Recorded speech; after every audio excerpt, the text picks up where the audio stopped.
Boom. What's good? What's happening, everybody? It's your boy Ferris Madonna, and welcome to a special edition of LGRN Reviews. This special episode, it is going to be a season one recap of Winning Time, the TV show based on the book Showtime, about the Los Angeles Lakers in the '80s that is now airing on HBO Max every Sunday. So make sure to watch that. So this episode, we're going to take you through season one because season two has already started. Our season two, episode one review is going to come out after this. So be on the lookout for that. But I'm not alone. I'm never alone. I'm going to take this journey with my main man from up north, Winnipeg's most voluptuous man. Oh wow, voluptuous. Yes. Ah, all right, fine. I'll I take was gonna it. say I was gonna say eligible bachelor, but then I realized you're married. It No, made no sense. I think Yeah. voluptuous is a take it or leave it term, isn't it? But I'll take Yeah. it. You know what? It's definitely not the worst thing you've ever called me. So Yep. That's true. you know what? You take the win. You take the win, Take the and you win, can get Rob. it. Just Take like the the win. 1979-80 Los Angeles Lakers. You just take that win. Yeah, but before we get into the review, that was Rob Snark, by the way. I just want to point a little message up there, a little message for everybody. Mm. This video was filmed during the 2023 WGA and SAG after strikes. Without the labor of the writers and actors currently on strike, this series being covered here would not exist. Nope. So I want everyone to know that where we stand on the strikes. Without further ado, let's get right into it. Rob, um, season one, how did you feel about it? How did you like it when they said this show's coming out? Or your initial feelings? Oh, I was very excited for it. Not famously not a Lakers fan. I've never been a Lakers fan, but of course, and this is coming on the heels of the documentary that came out about the Bulls and stuff too. Mhm. Um, I was incredibly excited, and I think it. I thought it worked really well. Now, this program is not a documentary, No, it's obviously. not. Um, there's it is a dramatized uh, uh, uh, idea of events that happened. I guess there's been some of the athletes and stuff involved have been critical, but maybe it's been a little too dramatized or whatever. But um, if it wasn't, would I really be interested in the 79-80 Lakers? I'm just kidding. No. Yeah, it was no, it's still good, and there's incredible characters in this, and I think incredible actors, or at least the jobs they did were incredible. Hmm. I would say starting right from the get go, and you get to meet Doctor Jerry Buss, and he's played by John C. Riley, Yeah. one of my favorites, and Love John C. Riley. knocked it out of the park. Now, uh, the, it's the entire thing's produced by Adam McKay. I believe he only directs this for the first episode, Hmm. though. Yep. But you could tell it's an Adam McKay show throughout. Multiple fourth wall breaks, multiple per episode, multiple fourth wall breaks, and just I really enjoyed the look of it. It looks 1979. It reminds me of like the porno, like when they're filming the porno scenes in Boogie Nights and stuff like that. Just Mm. has that feel that you're like in that world at that Yeah. time, which I really enjoyed.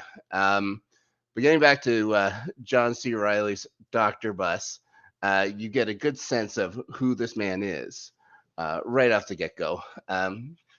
You know what he was a doctor in? He got a doctor in chemistry. Chemistry. Yeah. Which is which But is which is kind of weird because he then becomes a real estate tycoon. yeah, it's weird how life takes you. So Yeah. he ends up getting the Lakers out from under Jack Kent Cook.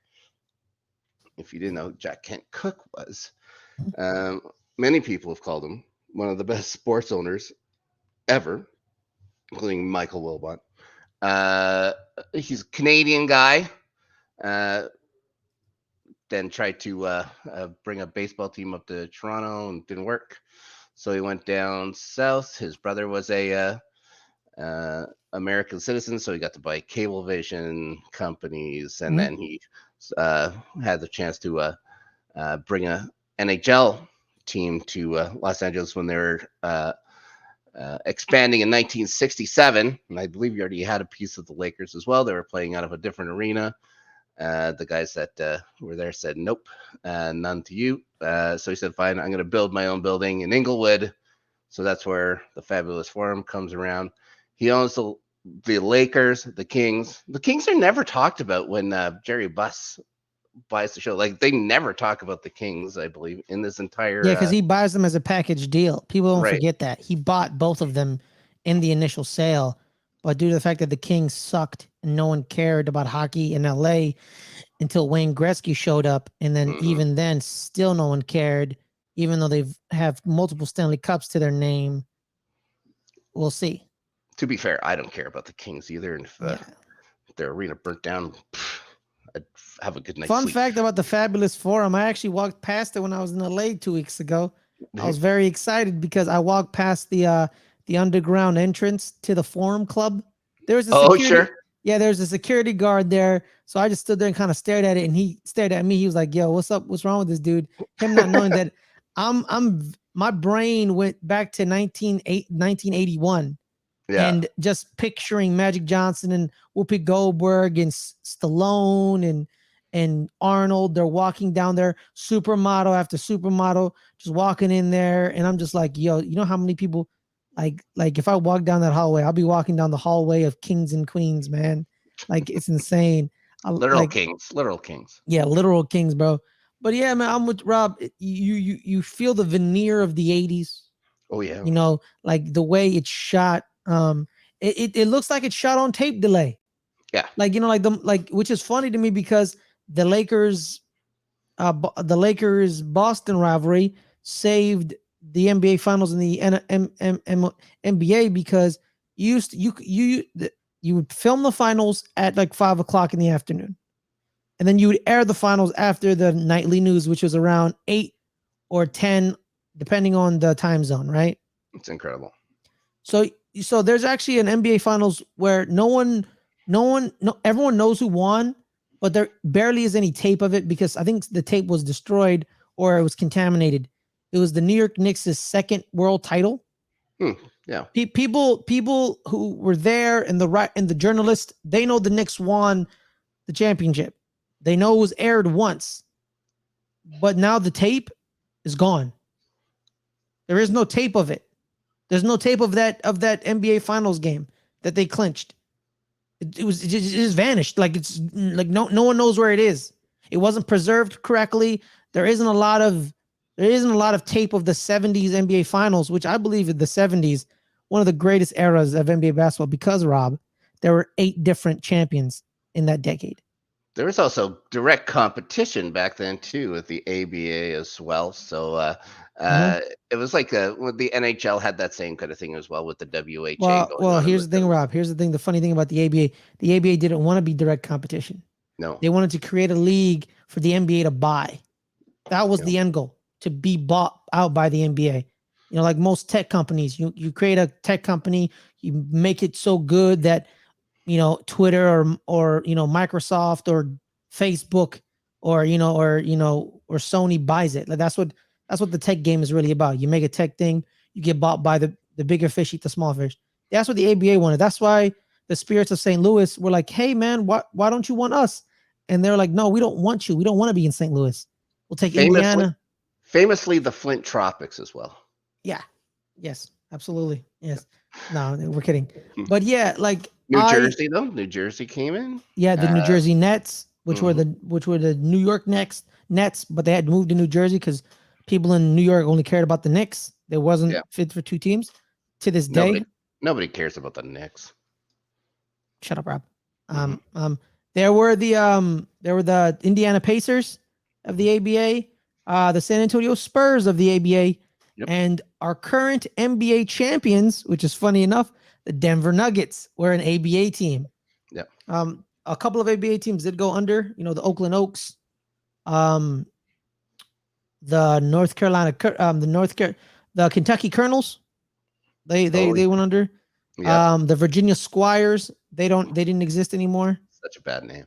Yeah. But I digress with the Terrible. ABA. Yeah. It was a time, it was kind of like the nexus point. Where is the NBA gonna be? Mm-hmm. This is where it's gonna be, right? And we actually speaking of that of the show, it's based on a book. It's Right. based on a book. We actually interviewed the author of that book, Jeff Perlman. We have it on our sports channel. We interviewed him about his new book about Bo Jackson, as well as that book as well. We talked about the show a tad bit. So it's a show based on a book. Just add a little dramatization to it. A Like you're little. not.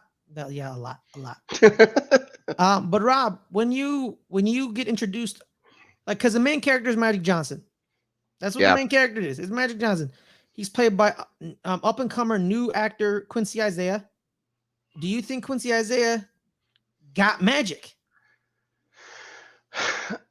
Yeah. I will say when you're first introduced to Magic in the show, it's just before his press conference in the 90s. We all know what happens there. Um, Oh I think yeah, the look of him there is like, yeah, that's Magic. But I didn't really know Magic Johnson until I was probably 9 years old. This would have been about 83 or so, 84 after, well, I don't know if we should get too much. It's a historical thing. It's not like you can it's there's no really spoil stuff. spoilers. Yeah, Right. it's history. Yeah, they'd already won a couple of championships. And uh, that's when I started noticing Magic Johnson. But this is like 84, yeah, 84, 85. And he was always, to me, made out to be so squeaky clean. He was honestly a cartoon character for me. Like he's some like he was a hero to kids and stuff like that. You behind the scenes, you had no idea. You had no idea that maybe he's an actual human being with his own vices and stuff like that. His Women, vices, yeah, his vices, definitely women. Uh, not the best of boyfriends, I will say. horrible boyfriend, horrible, horrible boyfriend. Yeah, yeah. A little trouble with the making commitments and stuff like that. But of course, an incredible basketball player. I love the his whole family. I think his father on the show, Irving Senior, is honestly terrific. That's a his mother. Again, another fantastic performance. But the way that she can play Magic and stuff like that. So as let's say after he signs his contract, for instance, Mhm. there's that scene or whatever. He buys her a jacuzzi tub and brings it in there, and she guilts him and shames him for doing it. And then the next time you see her, she's sitting in her living room talking to her friends from church, and she is praising that tub and stuff like that. She is those two different people all the time, and it's usually not the best towards Irvin. But uh, I can't wait for the second season. I've already seen this episode of the second season, so we'll see what happens. But again, let's go back to Irvin's kind of philanderingness. He, of course, we meet Cookie. Mhm. Cookie Johnson is such a huge figure in his life, always has been. We notice like the ebbs and flows of that, and this is happening in 1 year. This entire season happens in 1 year, and you just see his life going like this, and she's just strong, steady. Has a Mhm. couple other boyfriends. She stays up in Lansing, and so Irvin hooks up with a girl. I think it's her friend, isn't it? It was her friend. He hooks up with her, Cindy uh, Day. right? And her father becomes his manager, Mhm. and basically breaks up. Gets him to break up with his own daughter or whatever. Gets the two of them split up and stuff like that, which I It's all think is about the great. money, man. You want to Yeah, make sure the well, money was good. it's smart. Mhm. Uh, again, just more incredible casting. I loved. I loved that character as well. Um, all the stuff from Michigan to Sea, Magic, Grounded, and stuff like that were great. But let's move back uh, to Los Angeles, and let's talk about the buses. And we're introduced very early on to Jeannie, Mhm. who, again, spoilers, is the president of the Los Angeles Lakers. Los Angeles Lakers now. Starting there when she's 18 years old, um, and just a fountain of ideas and stuff like that about how we can get the business rolling and stuff like that.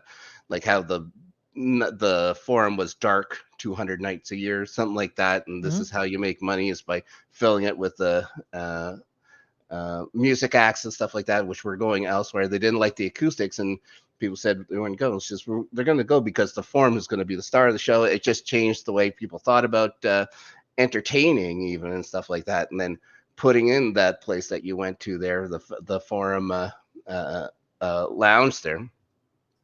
Just this is an 18-year-old kid, the only one who really wanted to work with her father. There was the two boys, and the one turned out real well. As long as you're fans of other teams and stuff like that, he did a great job buying them. Buying them. Anyways, we then go on to meet Hakeem, Kareem, Kareem played by Abdul-Jabbar, played by Solomon Hughes. Yep. in his first ever role. And I remember, well, when I know Kareem, it was the bald Kareem until I saw like Airplane and all those other, and game is a Game of Death that he's in with Bruce Lee and stuff like Yes. that. Yes. But that kid nails Kareem's cadence, like nails it. That's exactly the way he spoke. I think, yeah, it was a I think we're on fantastic. the. I think we're on the set. We're on the set of Airplane. Yeah, Like that's when we yeah, meet him. We're on the set of Airplane while he's wearing. And I'm like, I was like, oh, this is gonna be funny. He tells the kid to flip off. He's like, hey, flip off. You know what I mean? Get out of here. Yeah. I'm like, oh, it's just that. Um. So yeah, like the Bus family. Like it's a lot of Jerry Bus exposition early mm, on with John C. Reilly. He's telling you who he is. He's telling yeah, you what he's gonna do. Which I'm okay with a little exposition. People think like too much exposition. I know. I think the way the show is set up, this it fits. When they break the fourth wall, I'll be like, oh, that's so Adam McKay, but it fits. 100%. It works. Yeah. Like because like it's a historical drama. It You also know. has to. It also has to, like, the exposition there, because they have to bring a lot of people up to date with. Jerry Buss was what, in his mid 40s, late Mm-hmm. 40s when he in '79. Mm-hmm. So they have to bring him up with his life. How did this guy who had buys the Lakers for basically nothing at the time, with Mm-hmm. like no cash, yet property, like he owned the Chrysler Building. Like the Mm-hmm. Chrysler Building was part of the sale, but it turns out he only had $120,000 in actual cash flow. Mm-hmm. So he had to come up with $15 million Kind of. dollars, and there's It was kind of yeah, like they're like that. Those are one of my like people be like it gets very like business, like him and his right hand person. I forgot his name. I'm because I'm looking up the cast. I'm trying to find him. He isn't. You know what? God damn it! What's his name? What's his name? Uh, all right. uh, Yeah, uh, he doesn't show up. But yeah, his right hand person's like, hey man, how are we gonna do? So like they do us kind of like land swapping. They swapping land. They're swapping buildings. Like they're moving assets around. And Frank Mariani's the guy's name. yeah, Frank Mariani. He then they then like the bank thinks they got him.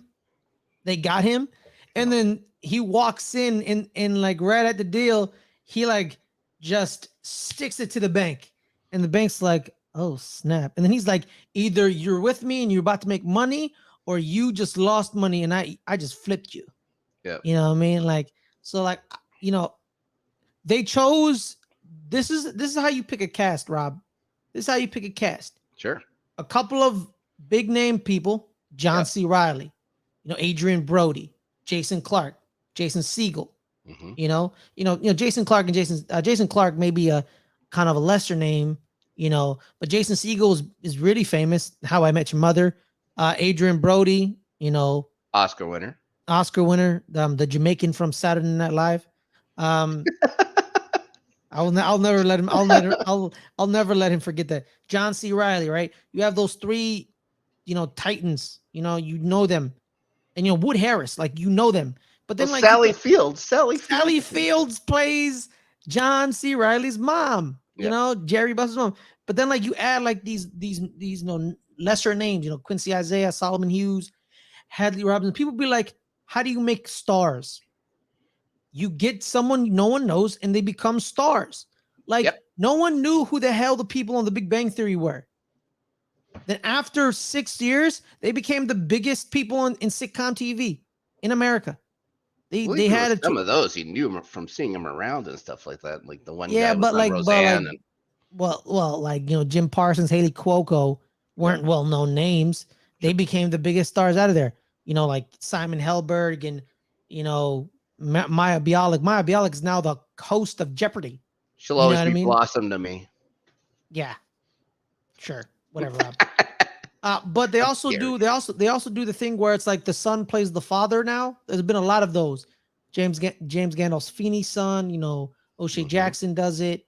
Little Meech from BMF, and Devon Nixon, who plays Norm Nixon, is Norm Nixon's son. Yeah. So they have a child of a person who has firsthand experience of all the events, and I think that's a great way to do it. I love the character of Norm Nixon on the show too. My favorite scene with him is when they're at this party, right? He's like, "Oh yeah, man, we're at Donald Sterling's house." I'm like, "Excuse what? What?" He's like, "Hey man, go say hi to Donald." And then they say hi to Donald, and I'm just sitting there like, "Oh my god!" In like 50 years, you're gonna lose your team. And then they play one-on-one, and then you find out and then I love how John C. Riley basically calls Donald Sterling a insecure wannabe, where he's like, "Oh yeah, the reason he bought the San Diego Clippers and moved him to LA because he wanted to be me." You're like, "Oh, it's snap." Yeah. He calls him out. But I think overall, man, I think we got great performances. Rob, what was your favorite performance? Who do you think was acted very well in their capacity? Well, like I said, I think Solomon Hughes was probably for me was my favorite as far as John C. Riley, but John C. Riley just seems like John C. Riley in this movie. He, like, his name is Jerry Buss, but he feels very much like John C. Riley throughout it. Yeah. I think Jason Clarke as the logo is very good. God. I was gonna say that. That's my performance. Yeah, I think Jason Clarke as Jerry West is pretty damn good. Jerry West, famously a very difficult. I think that's a nice way to think of him, a difficult person. But then they show like some of the things that, like, he, again, an awful childhood. He had an awful childhood, and he picked himself up. He's the one who made it to the NBA. But the fact that on the night you finally win the title, you don't even enjoy it. You can't enjoy yourself. That's the only time I ever felt bad for Jerry West in this show. Let's see, other terrific performances. Goddamn, like Sally Field as his mom. Just so street smart the entire way, and we knew how that was going to end. It was too bad. Again, Jason Segel as Paul Westhead. Again, he just feels like it's a Jason Segel performance. Like, but I know Paul Westhead. I know that he's coached other places and stuff like that. But like, I've never actually heard him speak. So I don't know. I think Adrian Brody as Pat Riley was quite maybe, I don't know if it was a stretch, but I don't remember the Pat Riley with the hair just hanging down and the mustache. I just know the slick back Pat Riley. Well, player Pat Riley had long hair and a mustache. People forget that Pat Riley played for the Los Angeles Lakers. He was a part of the famous Kentucky team with Adolph Rupp. They're the team that lost to the UTEP, which was Texas Western, Mm-hmm. which is now UTEP, University of Texas, El Paso. So there's that. Pat Riley was on the losing end. It kind of showed me a different side of Pat Riley. He was down and out. He was Yes. he was dead on arrival. He was not the Godfather. Like he wasn't Pat Riley walking on the sideline, Armani suit. He's not Pat Riley that's resurrected 3 organizations. Like people forget Pat Riley has been in 13% of all NBA finals, Rob. Did he really? Did he really resurrect the Knicks? Well, in a sense, he did. Okay. In a sense. All In right. a sense, because in the 80s, we were fine. We were good with Bernard King. But then when Pat Riley showed up, it was whole new expectations. The 90s Knicks are very famous. We didn't win a title, but I think we would have won one if we just gave him whatever he wanted, which is what Miami did. Miami just gave him what he wanted. Like Yeah. he said, give me this. And he owns like 5% of the Miami Heat. He's the GM. He was the coach. He built the Miami Heat were garbage. They were nobody's. He drafts Dwayne Wade. He didn't have to choose Dwayne Wade in the draft. So there was that. Yeah. And he built the Miami Heat. He built them. He like the team, the years the New York Knicks always talk about are the 90s New York Knicks. They didn't win a title, but that's the ones they talk about with Oakley and Ewing and Mason and Ron Harper, John Starks. Like people love the 80s Knicks, with Bernard King and Ernie Grunfeld and like King dropping 50 every other night. Then the 70s Knicks when they win the titles, like they're legends too. But these modern day Knicks fans, they don't remember the 70s. They like, we won a title in the 70s. That's cool. But that Patrick Ewing, he was damn good. One of the main culprits of the resurrection was Pat Riley. And seeing him not confident, seeing him fighting for his life, and him accepting a role with Chick Hearn.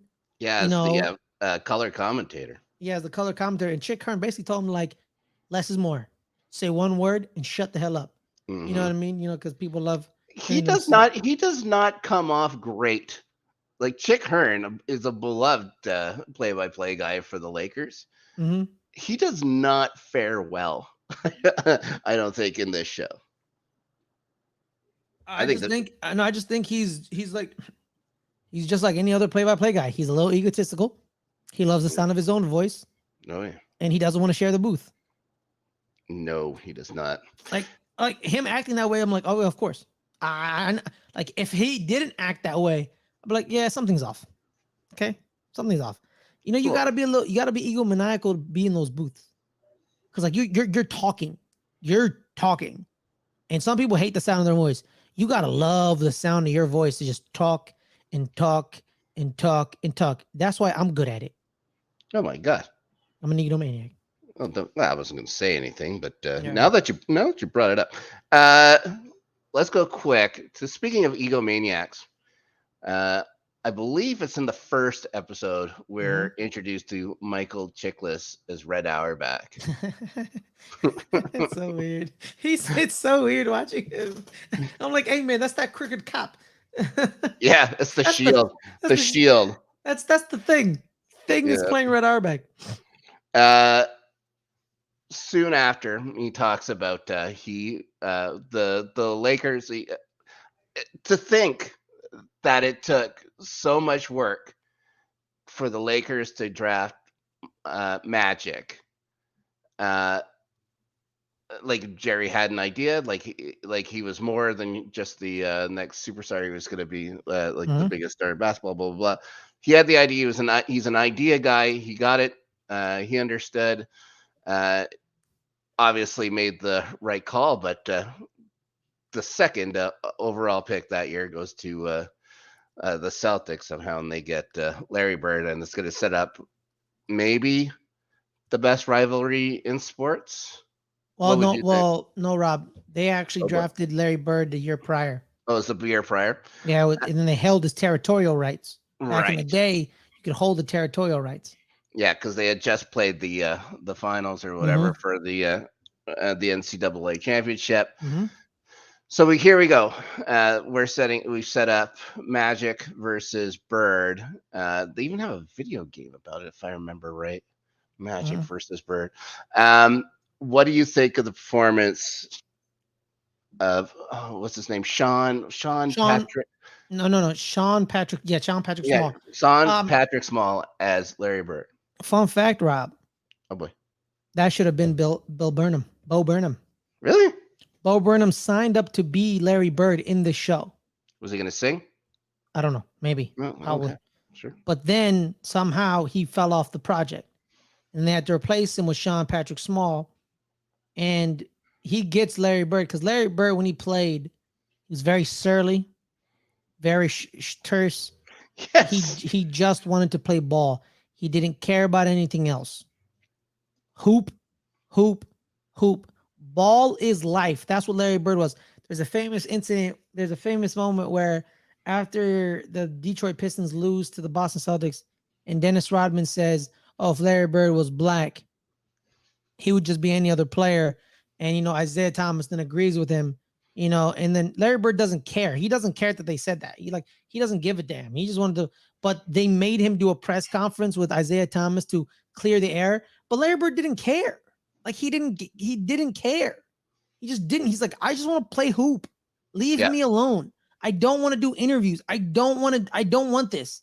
I want to get on the basketball court. Give me a basketball. You tell me to shoot, and that's it. That's what I want. But he wasn't allowed to do that because people in America, you started creating the racial divide where it's like, black people rooted for the Lakers, the white folk rooted for the Celtics because the white people had the great white hope and they were like, thank God, because the NBA is not being run by black dudes no more. We have our one white dude. We have that one white dude that can just bust your ass. Mm-hmm. And Larry Bird was like, I don't want to be in this. I don't care for this. This is stuff I don't care for. I think that's why him and Magic Johnson became friends over the years because I think they realized, yo, man, they pitted us against each other, but we never really talked. We never really spoke. And then there's that famous story of them doing the Converse commercial. That Converse, the shoe. I love Rob. I love when they do basketball shows. Was that at the Olympics? No. That was before the Olympics Okay. when they were doing a Lethal Weapon duo commercial Oh. where he pulls up in French Lick, Indiana, with like his limousine and limousine. He's like, "Well, what's up, Larry? You fancying a game of one-on-one?" And then they play one-on-one and in Gary, like in front of Larry's barn. You know what I mean? So during when they were filming that commercial, they became best friends. Okay. They're like, "Yo, you're a cool dude," and Larry's like, "You're also a cool dude. Why aren't we friends?" I don't know. Media, maybe. He's like, "You're right. Let's be friends." And now they're still friends to this day. Well, that's good. Yeah. So Larry Bird at least has one friend. Yeah, again, yeah, he does. It's Magic Johnson.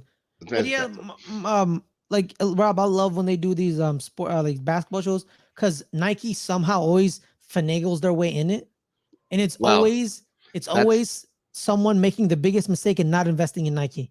I'm pretty sure Magic talks about that in his biography, and I'm pretty sure he talks about the not billion with no s, but billions. That decision cost him billions. And then he was like, I love when he during that Converse, and he's like, yeah, man, let's put the Magic on the back of the heel, and the Converse people were like, yeah, sure. No, we're not putting Magic on the goddamn shoe. You're gonna wear a Converse, and Nike's like, you should have chose us. Yeah, like it's like watching the movie Air. And I knew Michael Jordan's gonna say yes because I know the story. I've read the story like a million times. But it's like, yo, if Michael Jordan said no to this, would Nike be big? I don't know. Like it depends. Unbelievable. Yeah, but Rob, what's something? Rob, before we head out, what's something that you didn't know that you kind of found out and you're like, oh snap, really?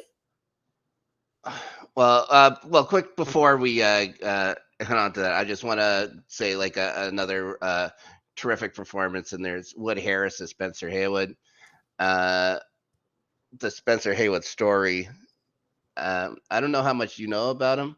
There is was, I believe it's still the rule, the Spencer Haywood rule, about giving hardships or whatever to first year NBA or first year college players to play NBA and stuff like that because his mother was making $2. What was it, $2 an hour, $2 a day picking cotton? So yeah, that story tells in that locker room to Kareem, although I guess it's almost 100% made up, is one of the most powerful scenes in the show, just when Kareem has to tell him that he was the deciding voter or whatever. It's like, well, in actuality, I think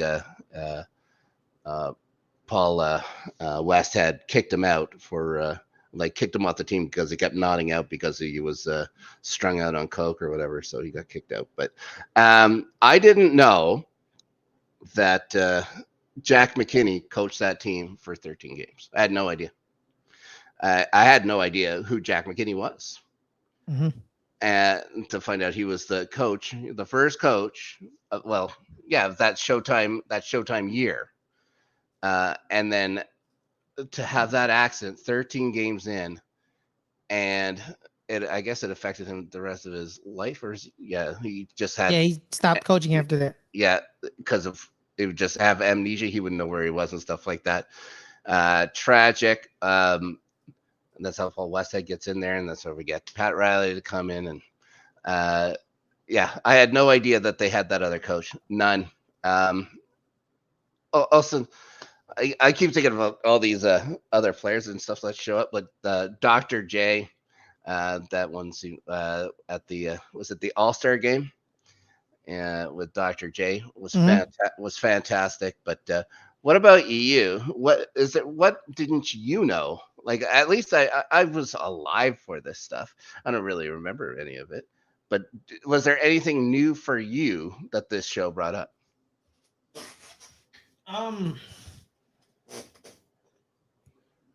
The stuff that they probably made up because it was behind closed doors. Yeah. But like the stuff that you can definitely like fact check, I kind of knew most of the stuff except they wanted Jerry Tarkanian.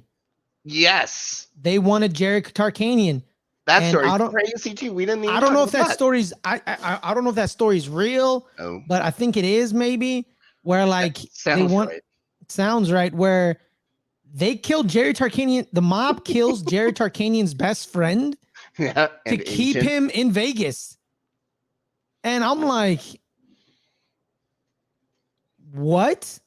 And like 14 years later, it pays off. Yeah, and like, so they go to the funeral, and the wife of his best friend blames Jerry Buss for getting her husband killed for trying to steal Jerry Tarkanian, and then that's it. Oh, and Paula Abdul is the first ever Laker girl. That threw me off. Oh, you didn't know that? I didn't know that. No, I didn't know that. Shout out to you, Paula Abdul. Straight up. Or Karina Conti II. Sure. Shout out. But yeah, the Jack McKinney one as well. I didn't fully know about that. And Spencer Haywood hiring a hitman to kill Magic Johnson.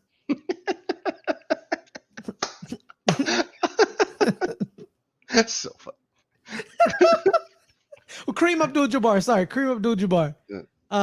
But before we go, a couple of the players who played in that generation aren't big fans of the show.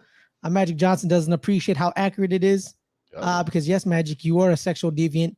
There's legitimate interviews. Okay, Rob. Rob, there's an interview of Magic Johnson with somebody, and they're talking about sex, and he's talking about how much sex he has. He's like, yeah, man. One time I had sex next door to a board meeting. I stepped in the next room as the board meeting was going around, and I was banging the chick out. I'm like, what the fuck is it? This guy was having sex with it. And then one time I had sex on the floor of an elevator. I'm like, what do you do? Like, what are you doing? Like what's going on here? So like the sexual deviancy of Magic Johnson is very on point. He was a popular young man. Yeah, he was.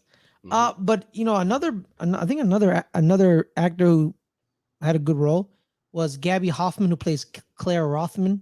Yeah. She becomes basically the Lakers legal accountant or something. She like basically runs the business of the Los Angeles Lakers because Jerry was like, it's your job. And she's like, wait, what? He's like, yeah. Like, you're giving me, yep. I don't care that you're a woman. I don't care. It's the 80s. You do it.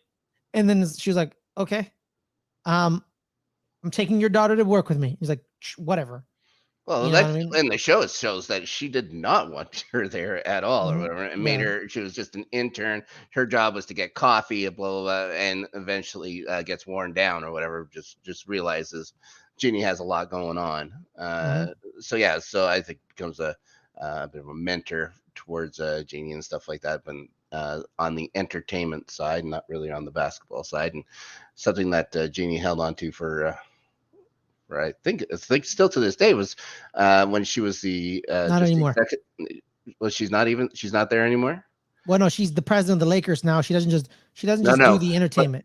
right, yeah, no, no. But I was saying like to that day, like she was never really like she was never like the head of Yeah, basketball or no, no, whatever. yeah. So She was no, never the head of basketball. she Yeah, was on the other side yeah. of the business. She went So from entertainment side of the Lakers to being the president of the entire Lakers organization. yeah, She was never basketball. She was never a solely basketball operations person. That was her father and her two to three brothers. And then well, I think it's Jim more than anybody, right? yeah, yeah. Hmm. But what's funny about the Jim thing is she told Jim, you have 5 years to win the title. I think he 5 years. mentioned. I think he said something about because he was not doing great. I remember that he was not doing great. In And I real think life or he in the took show? in real life. Yeah, yeah, This is coming into the 2000s already, and yeah. I doubt we're gonna see that. If we're We gonna go could. There's through, a book about it. oh my god, if yeah, I think he told her like if we don't get past the second round of the playoffs in 5 years or whatever, I'll quit. And he kept his word and he Yeah, dipped. she held it to him. Yeah. They probably had it in legal writing. She was Oh, like, I "Yeah, don't know. I'm put that in writing, homie." Makes an But he, awkward Christmas. It's an that would be awkward an awkward Christmas. Christmas. Hmm. But Way that's longer how than she we had it up. wanted to. Yeah, Way it's longer than we fine. wanted to. That's like 12 minutes. And It's we fine. barely talk. All we basically did was just talk basketball and basketball history. We talk a bit about the show. We mentioned some actors that are in it. It's a great show, guys. It's Yeah. really great. Richard Pryor shows up, who's played by Michael Epps. All I'll say is this, man. The best character. Well, it's funny I say character because he's a real person, but the best portrayal is Jason Clarke's Jerry West. I love Jason Clarke. Jason Clarke was a tremendous addition to Oppenheimer earlier on. When I was watching Oppenheimer, he plays the a lawyer or like the interrogation lawyer Mm-hmm. for security clearance. But Jason Clarke, man, as Jerry West, there are moments where it got real serious with Jerry West, where he's talking to Irvin. He didn't want Irvin. He didn't want him. Oh, It's like I don't want this kid. I don't want this kid. This kid is no. Because they were complete they opposites. already had Norm Nixon. Norm Yeah. Nixon was doing well. Like I think he Yeah. was third in the league in assists the year before and stuff like that. So yeah, he was good. He was a Yeah. So good point guard. yeah, so they tell they tell they tell Jerry West, you want to be the GM? And he's like, no, hell no, hell no. He probably becomes the best GM and one of the best GMs in NBA history. But sure, it's whatever. But he's like, no, I don't want to be no damn GM. Bill, leave me alone. And he said, fine. You want to draft Magic, fine. But then like him and Magic have this like serious moment in the tunnel where he just lays into Magic and says, "This is what you are. Do you want to be this?" And it's like very serious. And like Jerry West just being Jason Clarke, man, phenomenal. Yep. I'm gonna rewatch the entire season. Let me rewatch it. Yeah, It's worth it. it's worth it. But on that Yeah. note, guys, Rob, where can people find you, my man? You can find me right here on the Let's Get Ready Network. Well, the highlights. The English Premier League season has started. Well, it's just about to start. By the time you're watching this, it's probably started. We'll be back on Mondays after every weekend's action, reviewing, recapping, predicting, all that with our buddy Adelia. That's Tuesdays on the Let's Get Ready Network, the highlights channel. There's a bunch of other stuff heading up the pike. Entertainment News Break is on a bit of a hiatus because, there's no entertainment news besides strike. And then definitely going to be watch along for some show that I really, really love. Nobody can tell just by looking at the background of my wall here, but we'll be doing that very soon as well. Hopefully, in the next few weeks, we can get the coming the Rewatchers Council. Adelia will be on it. I believe some other guy might show up on that show as well, reviewing Buffy the Vampire Slayer from the beginning. Coming very soon to the Let's Get Ready Network, just a regular channel, the one that this one's on. How about you, Ferris? First of all, guys, I want you guys to like this video and subscribe to the channel. I believe we're at 850. Is it 850? We're at 850 subscribers. We're trying to get to 900. You know what? Let's try to do 1,000. It's 150 subscribers to 1,000. So let's do that. Make sure to hit that notification bell as well to get all the notifications of all our videos. That's really much all I'm really do. This is what I want you to do. I want you to like this video, and I want you to subscribe to this channel, and I want you to hit that notification bell. If you have more support in your system, join us at our Patreon at patreon.com/LGR_network. You know, we have multiple tiers. We have the $15 tier where you get to show up on an episode of your choice, as well as you get a Patreon request video if you want one. And then if you're on the $10 tier, you get to join us for watch alongs. If you're on the $5 tier, you get to join us. You get to watch the watch alongs, but also as well, you join our pick'em teams. We have pick'em leagues at the $5 tier, as well as fantasy sports at the $10 tier. You have fantasy football. We got fantasy English Premier League as well. And then when tournament time comes, we have the tournament bracket challenge. So there's that as well. But on that note, everyone, thank you guys so much for joining us. Have a wonderful time, and we'll see y'all next time. Episode one, the review of season 2, episode 1 is coming out shortly. So be on the lookout for that. Peace.